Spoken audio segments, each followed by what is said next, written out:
श्री कृष्णाय नमः। श्री गोपीजन वल्लभाय नमः। श्रीमदाचार्य शरण कमलेभ्यो नमः। श्री गोसाई जी परम दयालवे नमः। श्री गुरुवे नमः। વિવેક દરિયાશ્રય ગ્રંથ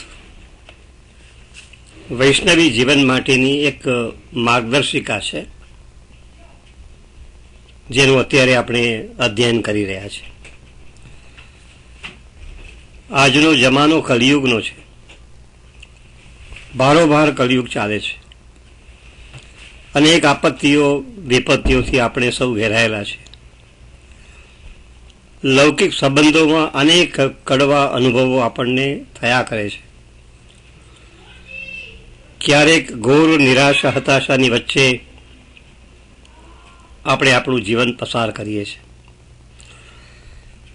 ત્યારે વૈષ્ણવે શું વિચારવું, કેવી રીતે વર્તન કરવું, કેવો વિવેક રાખવો, એ શ્રી મહાપ્રભુજી ખૂબ જ વિસ્તારથી આપણને સમજાવે છે.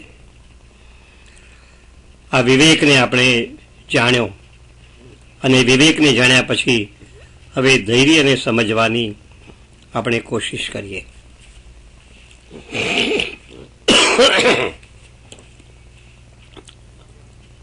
વિવેકોયમ સમાખ્યાતો ધૈર્યમ તો વિનિરૂપ્યતે. વિવેકોયમ સમાખ્યાતો, આ રીતે વિવેક પ્રખ્યાત છે. ધૈર્યમ તુ વિનિરૂપ્યતે, હવે ધૈર્યનું વિશેષ કરીને નિરૂપણ કરાય છે. અને ત્યાં શ્રી મહાપ્રભુજી આપણને શું સમજાવે છે? ત્રિદુઃખ સહનમ ધૈર્ય મામૃતે સર્વત્ર સદા.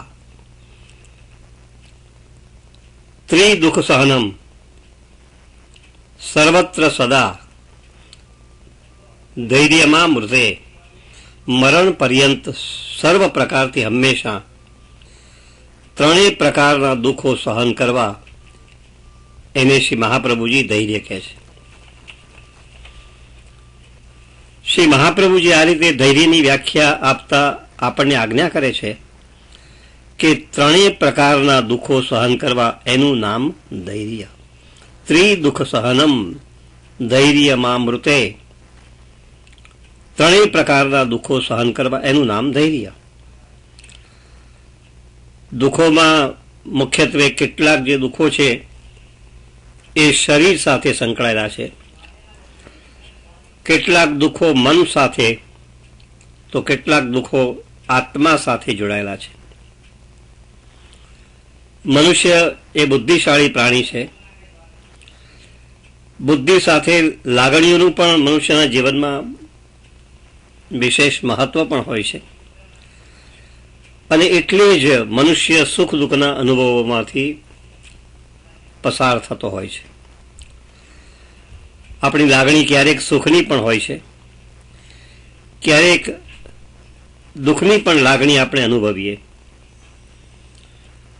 વળી વ્યક્તિમાં પણ એની અનુભૂતિ એક સરખી નથી હોતી, પણ અલગ અલગ આપણને જોવા મળતી હોય છે. એક માણસને જે પરિસ્થિતિ સુખકારક લાગે એ અન્યને માટે દુઃખદાયક પણ હોઈ શકે. આખરે આ લાગણીનો જે અનુભવ છે ને, એ તો વ્યક્તિગત છે. આપણે હંમેશા સુખ ભોગવવાની જ ઈચ્છા રાખીએ છીએ. એટલે જેમાંથી સુખ મળે એની વારંવાર આપણે સ્પૃહા કરીએ છીએ, એની આપણે ઈચ્છા કરતા હોય છે. કોઈને પણ દુઃખ ભોગવવાની ઈચ્છા તો થાય જ નહીં ને. અને છતાં પણ દુઃખ આવી પડે છે. અને જ્યારે આવી પડે છે ત્યારે મનુષ્યના મનમાં ઉદ્વેગ થાય છે, ચિંતા થાય છે, એક ટેન્શન ઊભું થઈ જાય છે. અને એમાંથી પછી અનેક શારીરિક અને માનસિક રોગોનો એક ભોગ પણ બનતો હોય છે.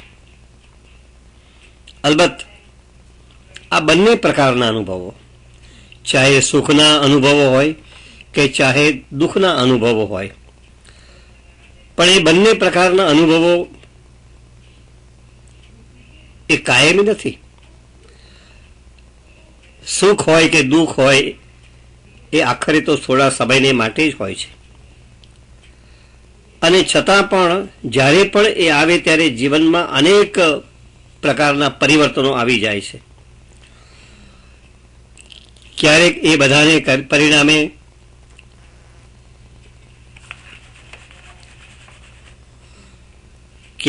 બધાને પરિણામે વ્યક્તિ પોતાનું સમતોલપણું પણ ગુમાવી દેતો હોય છે, અને મનુષ્યના તન અને મન પર એનો એક ગહેરો પ્રભાવ પણ પડતો હોય છે. દુઃખની લાગણી અનુભવતો માણસ જીવનમાં ક્યારેક હતાશ પણ બની જાય, અને હતાશ થયેલો માનવી અનેક પ્રકારના માનસિક રોગોને પણ નોતરી દે. અને એટલા જ માટે શ્રી મહાપ્રભુજી આ ગ્રંથમાં આપણને ધૈર્ય એટલે શું એની વિસ્તૃત સમજૂતી આપે છે. ત્રિદુઃખ સહનમ ધૈર્યમામૃતે સર્વત્ર સદા. ત્રણેય પ્રકારના દુઃખો સહન કરવા એનું નામ જ ધૈર્ય. સુખની પાછળ પાગલ થઈને દોડવું નહીં, તેમ દુઃખની પાછળ આવેશમાં આવીને બળવું પણ નહીં. આખરે માણસ એ બુદ્ધિશાળી છે, અને એટલે તન અને મનના આવેગોને, એની જે લાગણીઓ છે એને કાબૂમાં એ રાખી શકે છે, એને કાબૂમાં રાખવાની એ શક્તિ ધરાવે છે. ઘોડાને પણ કાબૂમાં રાખવા માટે લગામની જેમ આવશ્યકતા હોય, એમ આપણા તન અને મનને પણ અંકુશમાં રાખવા સંયમની, કોઈક નિયમનની જરૂર રહેતી હોય છે. અર્થાત આપણી સહન શક્તિનો આપણે વિશેષ પ્રમાણમાં ઉપયોગ કરવાની અહીંયા આવશ્યકતા ઊભી થશે. આ સહન શક્તિનો વિકાસ, એનું નામ જ ધૈર્ય. શ્રી મહાપ્રભુજી આપણને સમજાવે છે કે આ ભાઈ દુઃખની જે લાગણીઓ છે ને એ ત્રણ પ્રકારની હોય: આદિ ભૌતિક, આધ્યાત્મિક અને આધિદૈવિક.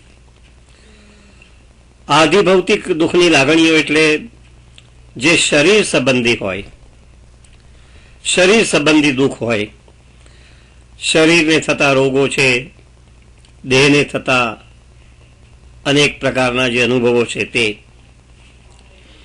આધ્યાત્મિક એટલે ઇન્દ્રિયો અને મન સંબંધી જે માનસિક દુઃખ આપણે અનુભવીએ, જેને આપણે આધ્યાત્મિક દુઃખની લાગણી કહી શકીએ.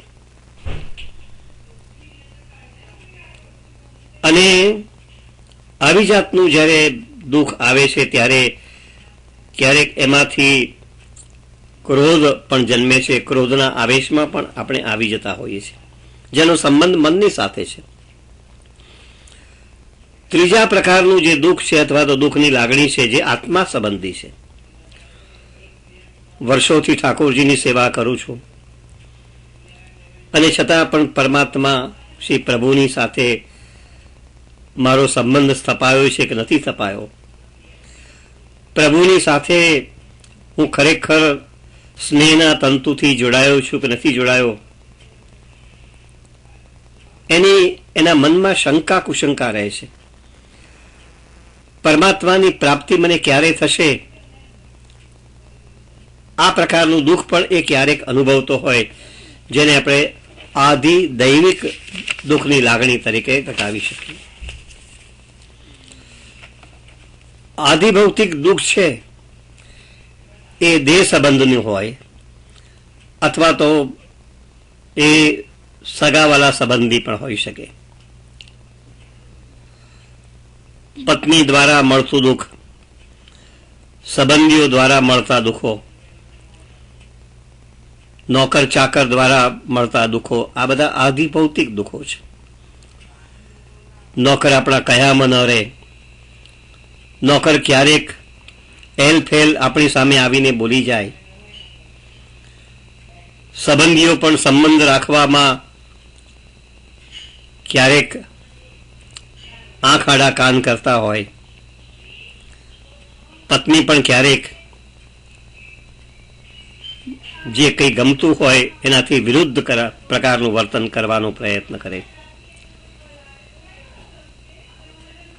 તો આ બધા છે અધિભૌતિક દુઃખો. આધ્યાત્મિક જે દુઃખો છે એ મેં કહ્યું તે પ્રમાણે ઇન્દ્રિય સંબંધી દુઃખ જે મનમાં થાય છે. આ દુઃખ કામને કારણે લૌકિક વિષયોને નિયમમાં રાખવાની આપણી પોતાની જે કચાશ હોય એમાંથી પેદા થતા હોય.